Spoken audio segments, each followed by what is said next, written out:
One of the most successful companies today, Procter & Gamble, has mastered the skills of motivating its employees.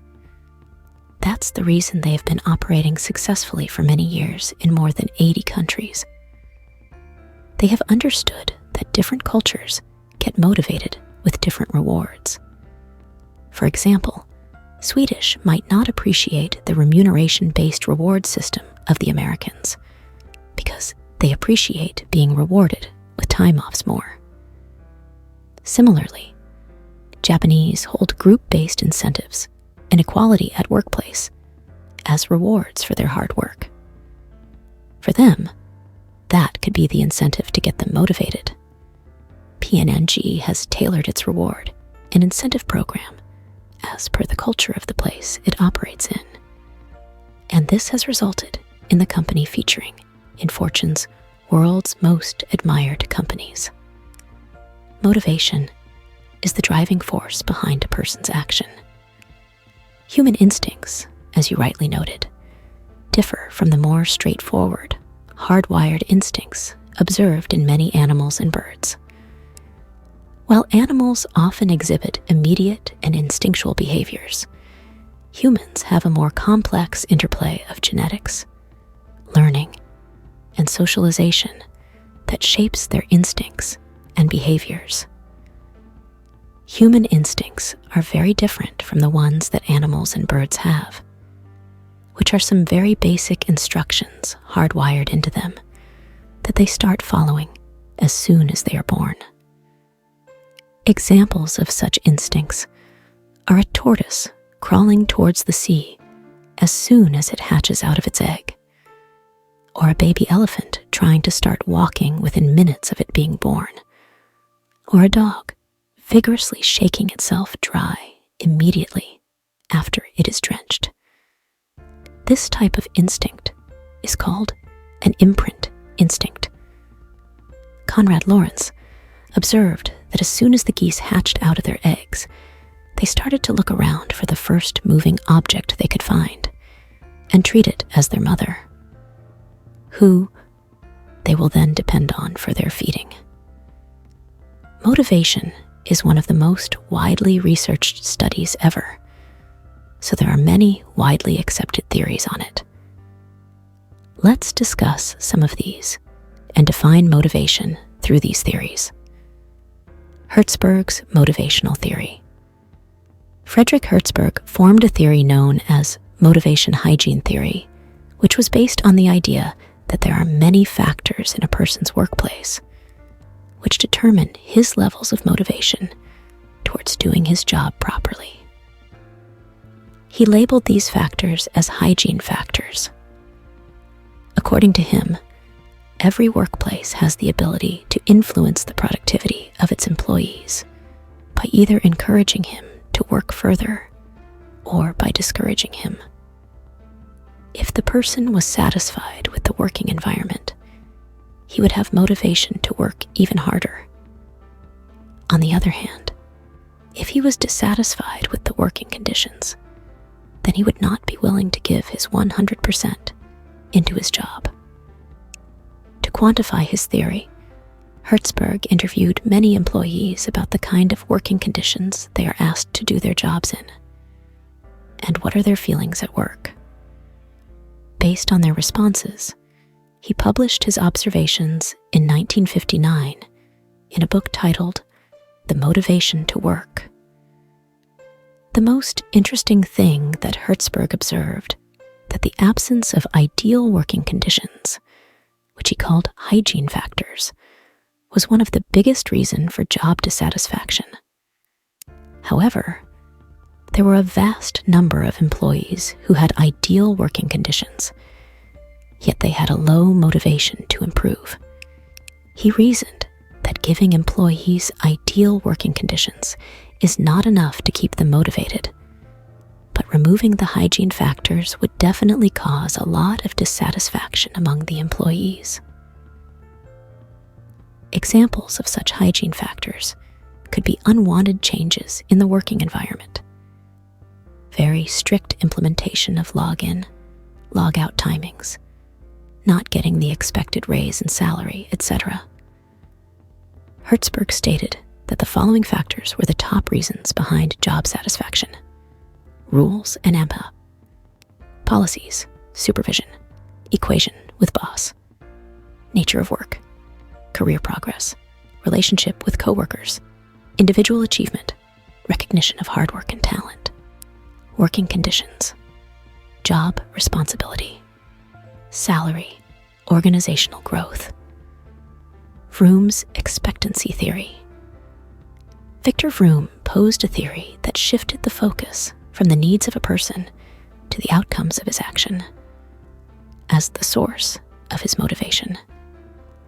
According to this theory, a person doesn't derive his motivation from identifying and taking actions to meet his needs. Rather, he derives his motivation by assessing the outcomes of those very actions.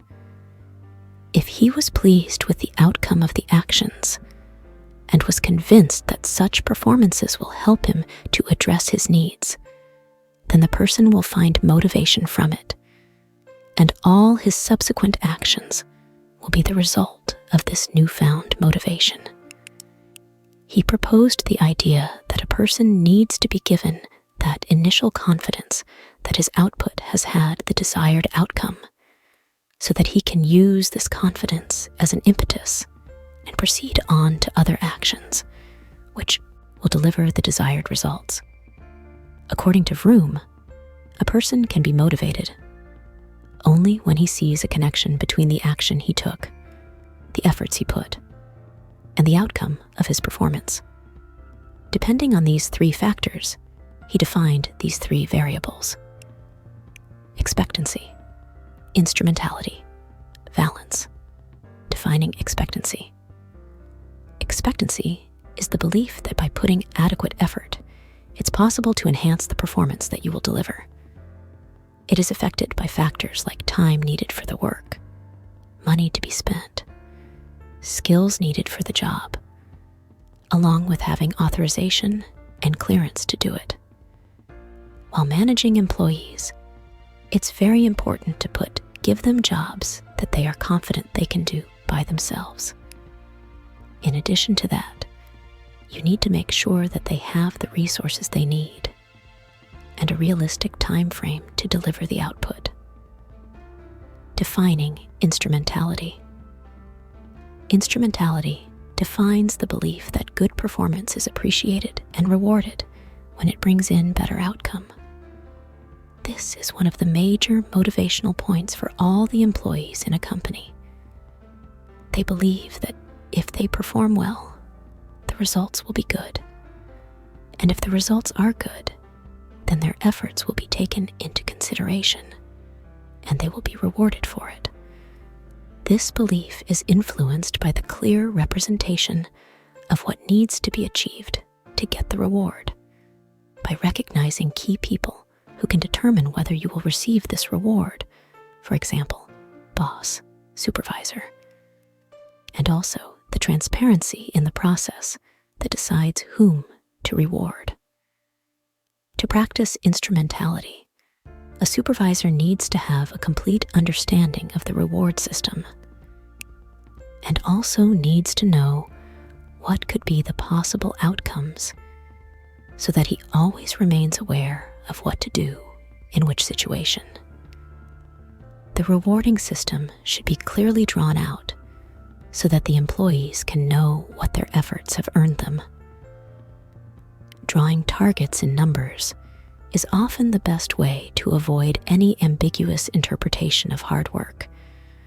Managers use tabs, flags, and whiteboards to convert the achievements of their teams in numerical values to enhance the clarity of their achievements. There shouldn't be anything left to guesses. No team should be left wondering why they didn't get the reward they were expecting, whereas some other team has won it. There must be transparency in the entire process. Self-motivation versus motivating others. There is one important difference between people motivating themselves and people motivating others. That being the fact that when you motivate yourself, you will most likely try to focus on your work and responsibilities and try to improve yourself in that field. In other words, the areas that get benefited from your self-motivation are all within your control. You are the sole person who is in command when it comes to the quality of output in your job. That is also the case in your family life. However, things change when you are motivating others. In this case, your motivation skills need to be tested on the quality of output of other people. In cases like these, it's best that you focus on the hygiene factors with respect to each individual in your team. It means that instead of going after the oft-regarded collective generic idea of motivation, that is salary hike, perks, benefits, etc., the focus should be more on understanding what different things motivate different people. With things like hiking salary, adding more perks, and giving more benefits might keep dissatisfaction at bay, but it won't necessarily bring job satisfaction or motivation in itself. Different people will have different areas of motivation. Some might appreciate a frank discussion with their boss every now and then. Others might like their work to be praised and acknowledged. A successful manager is he who manages to identify these areas and keep motivating people towards that. 3. McClelland's need-based model. Before moving on to McClelland's need-based model, let us first understand the term valence and how it plays an important role in motivational theories. What is valence? Valence is the value of a reward on offer to an individual. It is the importance or necessity that an individual employee places on the incentive that's offered to him at the end of the task. For example, a manager offers a handsome hourly compensation to his entire team if they were to work overtime that weekend on Saturday. To some people in the team, it could be a nice reward. But someone who values spending quality time at home with his family and weekends won't be thrilled at the prospect of losing a weekend. On the other hand, there could be an employee in the same team whose financial conditions make extra income a very good incentive for him. He might be motivated to go for the extra pay because of his needs. In this case, we can observe that two people in the same team will have a different valence for the same proposition. Hence, managers need to be wise in offering a reward that will have high valence points for all the employees in the team, or else the entire team will fail to be motivated. McClelland's need-based model. David McClelland, a noted American psychologist who is famous formulating a scoring system of the thematic apperception test, TEAT, had mentioned in his need theory that motivation is based on individual needs. According to him, each of us has a few fundamental needs: achievement, affiliation, authority. To demonstrate his point, McClelland set up his famous experiment, fairway throw, which involved a group of people who were asked to throw rings over a peg. If the ring landed through the peg, then they were supposed to be given rewards. 12. There was no instruction as to where the people need to stand. It was observed that some people from the group tried to do crowd-pleasing activities, like throwing from a distance, walking directly to the peg, and dropping the ring, etc. Some were not participating themselves, but were sternly instructing others on how a ring can be thrown. They were providing others with strategies and were celebrating the success of others as their own. There was a third category of people who drew McClelland's attention the most. These people kept changing positions in such a way that their distance from the keg was neither too less nor too lot. They were interested in winning, but not in an easy victory. In a scenario that didn't have any challenge, they were creating challenges for themselves so that they don't get too easy a victory, and yet keep the winning chances realistic. McClelland observed that people who have a high need to achieve strive a lot to meet goals and want to advance in their life. They also keep asking for feedback and appreciate it when their hard work is recognized. They want to feel that they have accomplished something. Affiliation. People who have needs of affiliation will always want to interact with others and build relationships with new, influential people. They feel the need to be liked and be a trusted person. These people naturally form networks of people and feel pleased in helping one another through their contacts. Power. People who are motivated by power feel the need to be an authority and have the power to take important decisions and influence actions. They feel the need to lead and make a mark. Most of the times, such people are found to have some personal agenda behind their actions. That is, they want to gain individual fame, recognition, and name from the actions of others. 4. Maslow's hierarchy of needs. In 1943, Abraham Maslow published a paper, A Theory of Human Motivation. In this paper, he proposed that people have different levels of needs that they seek to meet. Maslow mentioned that people are more motivated by the most basic needs. When these needs were placed in different levels, it was found that people have 5 levels of needs that they seek to meet. The most basic needs, that is, the most motivating needs, were placed at the bottom of this pyramid model. Level 1, physiological needs. These needs are considered the most important because they are the most immediate needs and hence are also known as basic needs. They include food, clothing, shelter, sexual activity, etc. These are all the necessities for our bodies to stay functional. The bottom, or most important needs, are the physiological needs. Just the efforts that helps them keep their jobs, as compared to trying and putting in a better performance. Level 2, safety needs. Once a person makes sure that all his basic necessities have been met, he will think about safety and security. That's why many insurance companies or loan offering companies generally check for people's incomes to see if they earn beyond a considerable limit before approaching them for services.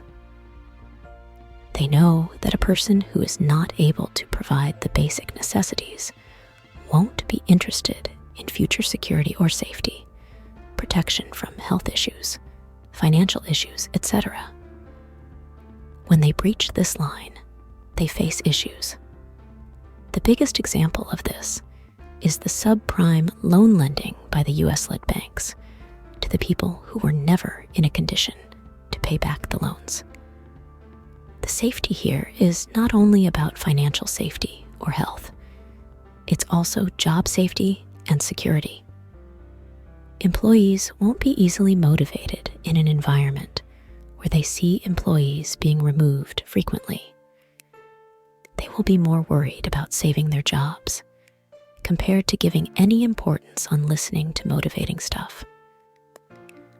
There are many jobs where health safety is not an assured thing. For example, people in military services are well aware that they could face fatal injuries any day. In these cases, they are motivated by their anger towards their enemy, how their sacrifices are keeping their families safe back in their homes, how they are doing their country a great service, and how they are inspiring millions to join the forces and fight to keep their nation safe. Another outcome of constant efforts in providing safety and stability in jobs is the whistleblower policy. In this policy, rules and conditions are drafted in such a way that the employees don't fear being exposed to threats, dangers, bullying, and harassment of any kind when they report any wrongdoings happening in their company. Other such policies include health insurance, sick leaves, company leaves, welfare programs, etc. Level 3, belonging needs. Once a person is done taking care of basic needs and has gotten a secure life and job, he will look to establish relationships with individuals. At these stages, people would want to go out and socialize and mull over the absence of any companion in their lives. These needs are emotional in nature and can be fulfilled by friendship, love, and care. They develop a need for the sense of belongingness. That is, they want to feel that they belong to the place they are working in. It has been observed that employees who feel that their presence in the office doesn't have any impact on others gradually feel isolated and depressed. This affects their productivity and makes them socially awkward. Many people feel as if they don't belong at their office because they are constantly ignored by the management or peers. If the needs of relationships are not met, people tend to become nervous, emotionally fragile, depressed, and lonely. Some of them end up becoming irascible and ill-tempered. Some actually end up sacrificing some lower needs to feel this need. People forego their necessity to feed themselves to look slim so that they can draw attention of people towards themselves. As you might have already guessed, many of such practices end up in people foregoing important necessities, which may cause long-term ill effects in the long run. Making friends, being close to family, being in relationships, having memberships in different clubs, associations, teams, and belonging to different organizations are multiple ways of keeping people emotionally secure. Many companies do a lot of homework on their office culture so that all the employees feel that their efforts are integral to the success of the company. Level 4. Esteem. Esteem means self-perception. It is the image of the self in the eyes of the others. Esteem is the image that a person thinks he has in the eyes of others. A person with high esteem thinks that people think highly of him. It's our esteem that gives us a recognition of our own skills. For example, when someone says that he is funny, entertaining, and amiable, he must have heard others saying the same things about him. People who have the need of esteem will try to improve their perception in people's minds. They often want to achieve success at work and are interested in accumulating wealth and status symbols like premium cars, etc. They take pride in the achievements of their family members and seek opportunities to socialize with people who are looked up to in the society. When there are people like these in a team, it's important to note that they are motivated more by name and prestige. A handsome hike in salary couldn't mean as much to them as an honorary title like assistant project manager. When the efforts of these types of people are directly mapped to the company's achievements, they feel happy and motivated. However, if their efforts are not acknowledged and their hard work isn't appreciated, then their productivity falls.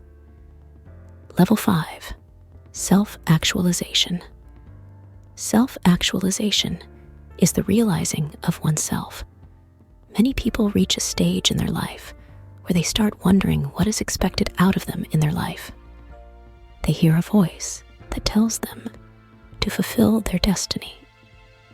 Such people try to figure out the meaning of their lives and face existential questions. Generally, such people are found to have achieved every other level in the Maslow pyramid. They feel they have provided for all the needs that they had in their lives and are now looking for a purpose of their life. It's often found in the lives of successful career-oriented professionals who retire and then feel that they want to be model grandparents to their grandkids. Some feel that this is the time they should switch their profession and take up an artistic pursuit. Many successful businessmen have abandoned successful, stable careers and have changed their professions at the top of their game. Lawyers have become hoteliers. Bankers have become actors. Actors have become investigative writers, and so on. People who seek self-actualization have crossed the stage when they used to worry about what other people think about them. They also partake in activities that they find genuine fun doing. Not every job can be made to feel self-actualizing for everyone. The trick here for the supervisor or the manager is to find someone who feels that this is the job that he would love to do for his entire lifetime. Many people are initially excited about their profession and feel happy and satisfied in their jobs. However, with age and experience, they could start yearning for some other activities.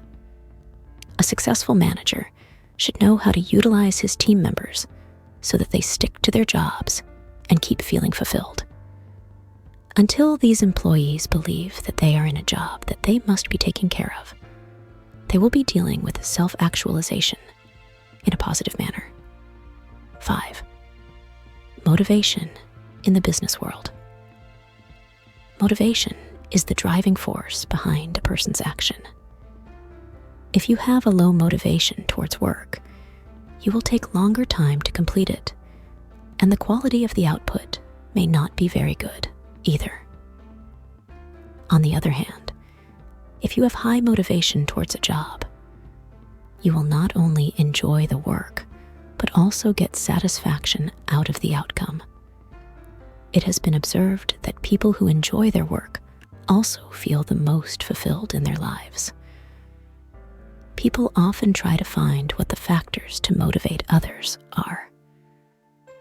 If an employee can be motivated to do his work, then not only will he get a sense of satisfaction and triumph from his efforts, but the company will also get high productivity, good outcome. And all this will result in the employee getting rewards for his hard work.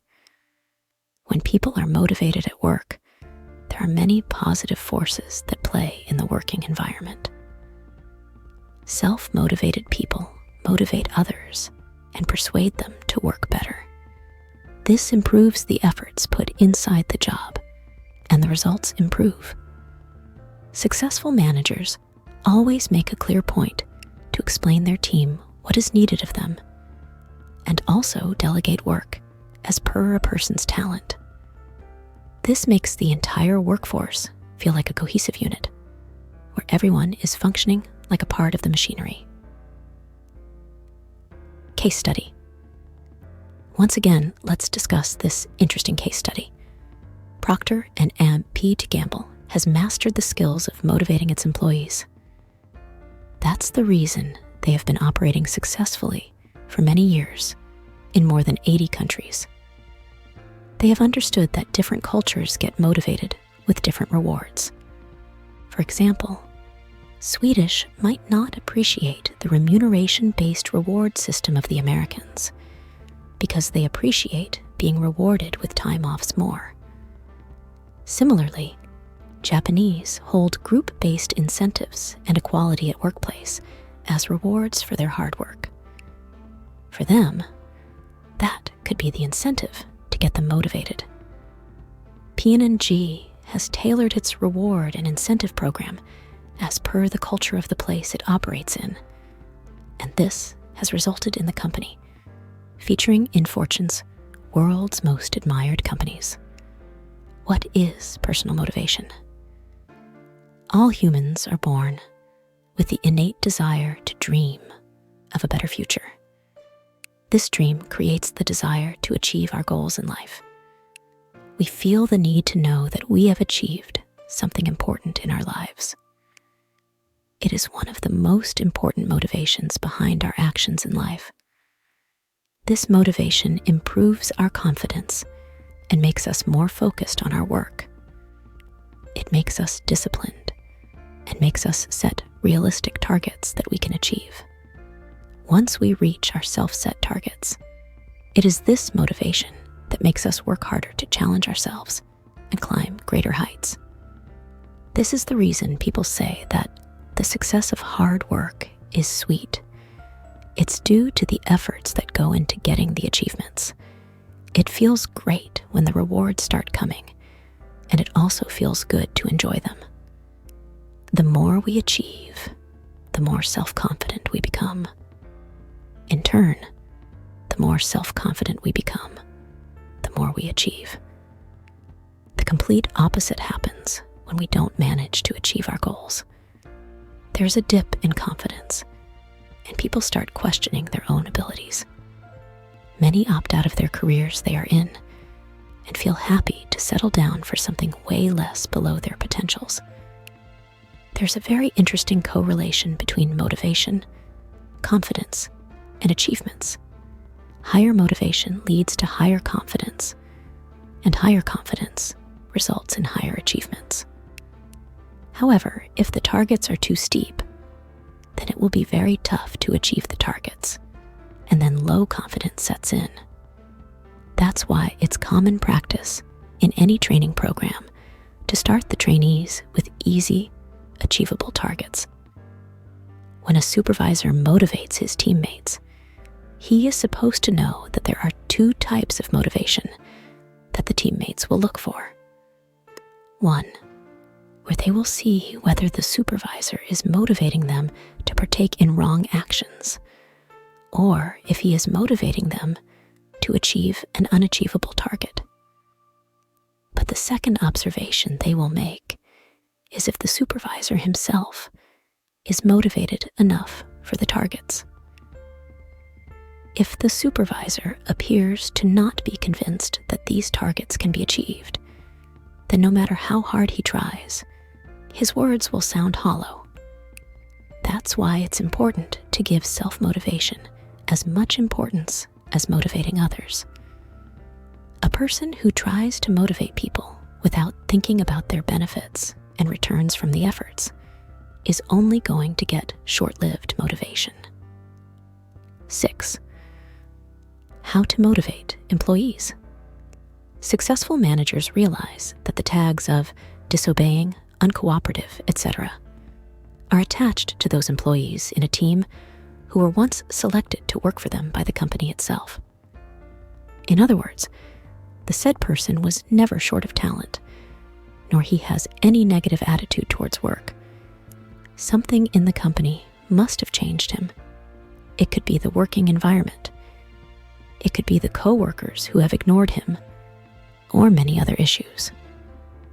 A person might get disappointed with the working conditions very soon if he does not have the real picture in front of his eyes. That doesn't mean that the talent inside him has died. What it takes to bring out that talent and rejuvenate such employees is trying to understand their issues. Most of the times, the poor attitude and the casual approach to work could be deviant behavior for some management-generated policy. In other cases, it could be improper reward policies or even poor work culture. A good motivator is not someone who skims of the top best of his team and works with them and ignores the rest. The best manager of resources won't allow people with talent to waste their skills. They would like to know the reason behind the resentment so that they know what's the best for all in the end.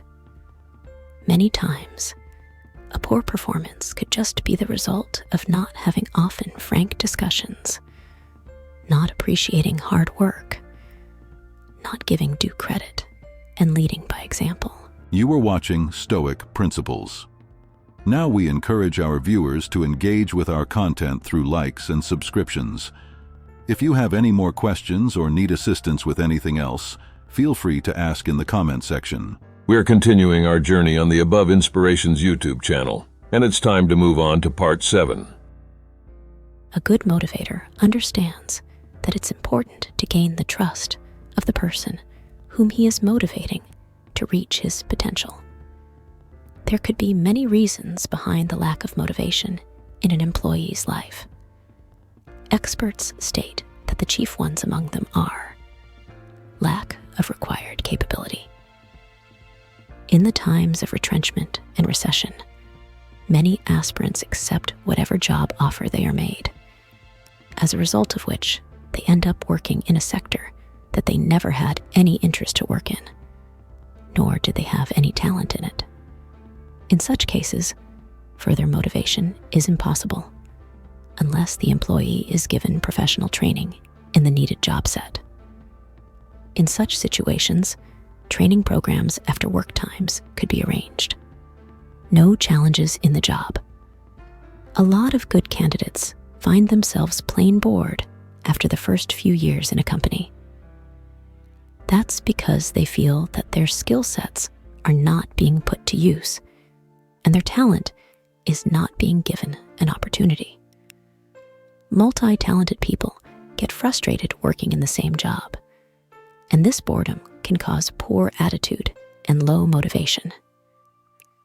To improve this situation, such employees may be tasked with other extracurricular activities like training new inductees, getting them in committees, and taking their suggestions in different team projects. This will keep them interested and also motivated in their jobs. Efforts are not appreciated. No employee in this world likes if his hard work is ignored or taken for granted. Every person wants his efforts to have some impact on the outcome of the company. When a person is made to feel that his work is not contributing to the success of the company, he loses the drive to work hard, and his productivity starts to lag as a result. This makes the employee feel jealous of others when the other person gets praised or is promoted. Instead of being happy for a colleague's professional success, the disgruntled employee ends up resenting them. It is the responsibility of the managers to make sure that people feel valued and needed in a company. They should be proactive in sharing feedback and let a person know where he is going right and what changes he should make in his approach for better results. Unfriendly workplace. Most of the employees don't get along with their colleagues. However, some of them might be really getting ignored by all due to poor communication skills or introvert nature. The manager should explain to the team that the objective of the team is to get the work done as a cohesive unit, and it's impossible to work in a disjoint manner. In addition to such team discussions, it's also important to arrange for team outings, gatherings, etc., to keep the communication in a team healthy. Forming small teams and delegating work to them will also help in this. Personal problems life is full of uncertainties, and one can never truly prepare himself for the situations that may arise in the event of things. Often situations are so tough that they encroach upon both personal and professional life. To address such sensitive issues, many companies have counseling guides who provide employee assistance. The good news with such issues is that it's often temporary, and there's nothing a bit of understanding, empathy, and frank talk won't set straight. They've developed an attitude. People develop a negative attitude towards work when they either don't do well in their jobs or do excessively well. In the former case, The negative attitude is more damaging that affects the working environment and brings negative tendencies in the rest of the employees too. The latter case might not be that responsible in creating a negative workplace environment, but it isolates individuals and makes them overconfident. No one likes to interact with someone who acts like he knows everything in a much better way than them. In the previous case, it's always better to have a frank conversation with them and check what reasons are making him develop a pessimistic approach towards his job. As far as the overconfident, attitude-bearing people are concerned, the best way to deal with them is to give them a challenging task, something that will test their knowledge and capabilities. 7. Performance management. Motivating others through performance management is an umbrella term used to describe many qualities in one word. In order to be a good manager of performance, you're supposed to know how to communicate well, how to lead from the front, how to be a role model, and you also need to know the value of collaboration. The job of a performance manager is to manage the performance of each and every member of the team. Many people think performance management is just overseeing people doing their jobs, but it's more than that. It's about trying to create a synergy between the different people and different teams, and seeing if this mutual interaction is resulting in a better outcome. Some find performance management a tardy job to perform, especially because it's difficult when it comes to evaluating individual performances in a team of performers, where the work is equally distributed and shared between them. But when it is done properly, performance management becomes a source of motivation and learning. 8. Delegation is one of the most important yet most misunderstood word in the world of professional management. People tend to mistake delegation with shifting their workload and responsibilities to others. However, the truth is that delegation is the art of skillfully assigning roles to different people in a team so that they can deliver their best in the end. Companies can't function without delegation. A team cannot be formed by one individual. Every manager needs people who can assist him in his work. It's often said that a real manager is someone who doesn't manage tasks, but manages resources properly. If a manager were to do everything himself, why would he bother having a team at all in the first place? Delegation depends on time management and resource management. A manager should know how to delegate responsibilities properly so that he can think about future assignments while his team is working towards getting the task done as per the scheduled time frame. Delegation can be also used as a tool for confidence building. When you delegate a person some job responsibility, you know that he is a person you can trust with the results. These people value that trust and get motivation from the fact that their manager is trusting them with an important work. In addition to this, these people can learn new skills and learn to be responsible for their action. They get further exposure to new levels of management and use this experience in taking upon new responsibilities. However, this doesn't mean that the person delegating the work will pass the buck conveniently when there's any blame to face. Delegating is the act of managing the entire process behind the scene without micromanaging. When a goal is specific, then you have clearly identified what it is that you expect to be accomplished. If you can't say specifically what you want to achieve, then how can you expect yourself or subordinate to be able to achieve it? A specific goal will answer all these questions when delegating works and doesn't. A lot of people aren't fond of delegating.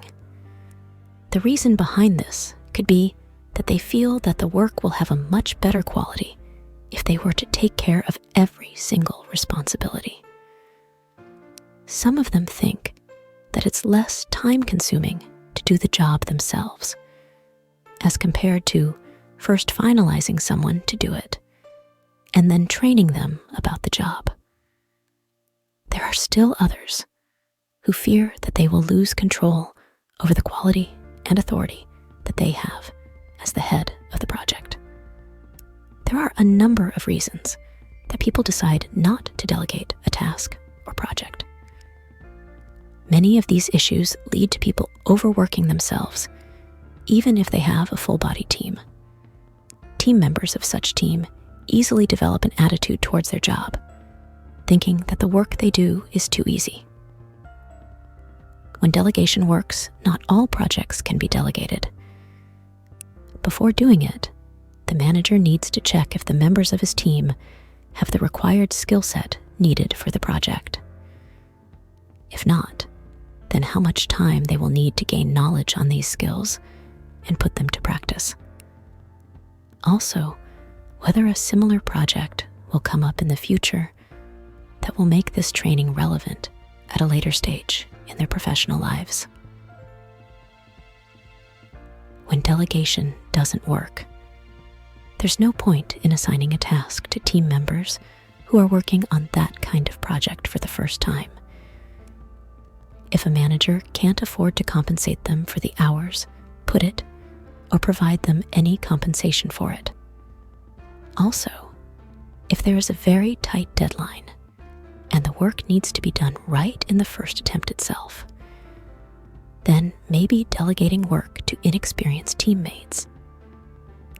The consequences of the errors could be too high to take such a risk.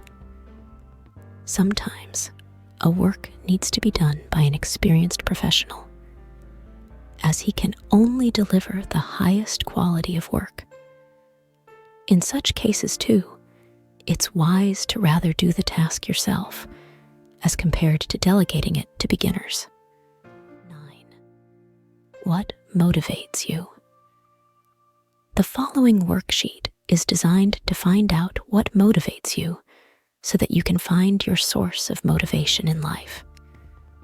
This will not only help people to focus on what's important in life, but also make them aware of the challenges they face and what steps they should take in order to overcome them.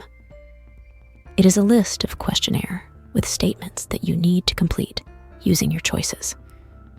You are supposed to tally the total number of A's, B's, or C's at the end of the questionnaire. The largest number of options will give you an accurate idea of the type of motivational person you are. 1. I feel proud after A. Getting things done. B. Helping people. C. Thinking through issues and solving them. 2. I contemplate, think about A. What's going to happen next. B. Society and the people in it. C. Ideas and thoughts. 3. I relax by A. Engaging in a pleasing activity. B. Talking to friends. C. Learning a new hobby. 4. My way of functioning. A. Punctually, as per schedule. B. When someone else works with me. C. When it feels like working for me. B. Make a lot of friends. C. Spend time in reading on a lot of topics. 8. Maintaining schedules. A. Help organize myself. B. Help me coordinate properly with others. C. Keep me focused on the task ahead. 9. I like to be thought of as A. Organized, sorted out, punctual. B. Kind, friendly, considerate. C. Smart, curious, observer. 10. While partaking in a task. A. I finish the task. B. I like to work as a team with the help of others. C. I want to work and keep learning from the beginning to the end. Outcome, highest tally of A's goal-oriented. You enjoy getting the work done in a direct and obvious manner. If you face any issues with your task, you are more likely to find out a person with whom you can interact and ask your questions to get some help. Highest tally of B's relationship-oriented. You are mainly interested in social contact. Learning is a way to interact with people for you. Working independently or focusing on your task in isolation is not your cup of tea. It's difficult to motivate yourself without company for you. Highest tally of CCs. Learning oriented. You are interested in learning new things.